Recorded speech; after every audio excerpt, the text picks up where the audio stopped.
With exams only 2 and a bit months away, many students are reaching out to me about how they can improve their modern foreign language grades. And so this video is going to show you exactly how you can achieve whatever grade you're looking for in your language, whether it's just to be to pass, to get a grade 7, or to score the very highest marks and get a grade 9. But before we get into the video, comment what you seem to struggle with most with your modern foreign language, and I'll see if I can advise you specifically on how to improve. The advice in this video is based off my experience achieving a grade 9 in GCSE French, as well as research I've done into various specifications. The first section of this video is going to be speaking. This is where students tend to struggle most.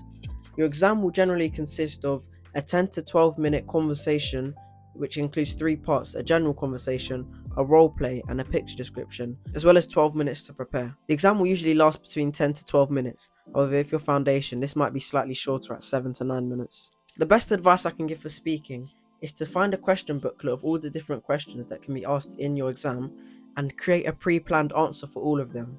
And this is because almost every single one of the questions asked in this exam will either be exactly what you've learned or a slight twist. And so you just have to change this in your mind and you're sorted. But you have to note, you can't be making your response sound too pre-learned, otherwise they'll note on this, and this will take marks away in communication. So don't sound robotic, but actually make it seem like you're having a conversation with your teacher, and you're not just regurgitating answers that you've memorized, even though that might be what you're doing. And the next other tip I can give you is to make sure you've completed all past papers and practice the skills that you're going to have to do in the exam. For example, describing a picture. A useful tip could be describing any picture that you see in your language, just to practice this different skill. And lastly, for speaking, what also helps is simply recording yourself, even if it's just audio voice memos, asking yourself questions and answering back. You can play these back to yourself whilst you're doing something else like chores or walking, and this is really helpful for just practicing your pronunciation and memorizing your answers at the same time. The next part of your GCSE language will be your reading and listening papers. Now, the simple tip for this is that vocabulary is king, and you have to be on top of all the vocabulary. The easiest way to do this is to go to your exam board specification and find the vocabulary list. This will be a list of every single word they could possibly include in any exam. This is so useful because it means if you learn every word on here, you won't be caught out with a single word on any of the exams. Once I realized this, I was like, okay, I have to learn every single word on this, and that's what I tried to do. Although it might be excessive to learn every single word, once you learn the majority, you're able to infer the different vocab in the papers, and it makes it really easy. And I'd say the easiest way to go about this is to by first finding the vocabulary document, and then using this little trick in Quizlet where you can copy and paste some of the words from the document into a flashcard set and create flashcards just like that without having to manually type out each word. By using flashcards to learn this vocabulary, this uses a technique called active recall, which is the most effective revision technique, and if you want to find out more about that, check out my last video. And if you time out your revision of this vocabulary, for example, if you do it on Monday, you then review it on Tuesday, and then if you do well, maybe a week later, 3 weeks later, that incorporates spaced repetition, which is also another very effective revision method that I included in my last video, so check that out if you want to find out more. And by doing this properly, I can confidently say that your results in listening and reading will improve massively. So make sure you're on top of your vocabulary, and this is your strong suit, because reading and listening papers are actually an easy way to pick up marks, so make sure you're on top of them. And obviously make sure you've completed all the past papers to get as much practice and exam technique in before your real exam. Another tip for past papers: once you reach a level of high confidence on your listening papers, a tip you can do is actually speed them up. That might sound crazy, but if you practice consistently, you'll get to a point that the listening papers are really easy for you, and so you can actually speed it up to like 1.1 or 1.25 times speed, just to make it a little bit difficult. So once you get into the exam hall, it sounds like the reader's actually speaking slowly, and the exam will be really easy. And if you love anime and you want to really challenge your skills in your free time, try watching the anime in its original language with your language, for example French subtitles. That will really challenge your ability to take in context clues and infer what's happening from the text.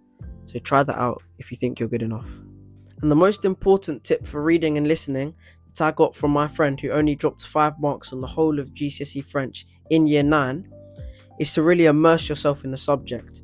For example, changing your Netflix subtitles to French, watching more French shows, listening to French songs, or even listening to English songs with French covers.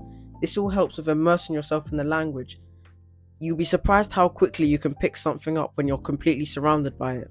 So try this immersion tactic out and see how much your French speaking, reading and listening improves.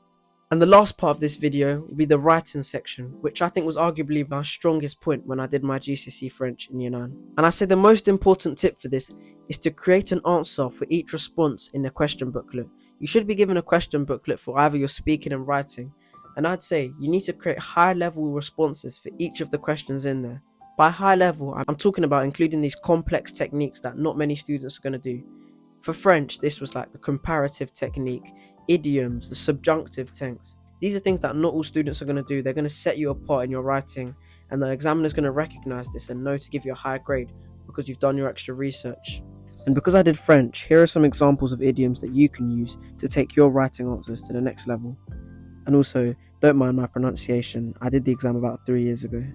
Ce ne veut pas le cul, ça coûte les yeux de la tête, je me fais la race matinée, and many others.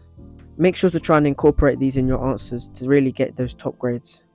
Once you've created these high level responses, try ask your teacher to mark them and follow up on the feedback, improve your responses, and then memorize them.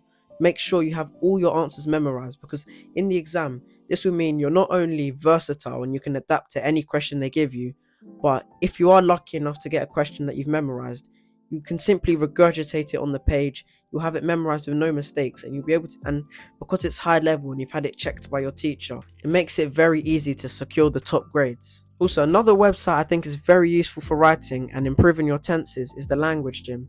I really think you should check it out if you're struggling with any tenses. And the most important tip that I've saved to last to help you improve in not only your GCSE Modern Foreign Language, but all your other exams, is to subscribe to this YouTube channel so we can hit 10k before exams. Thanks for watching. Bye.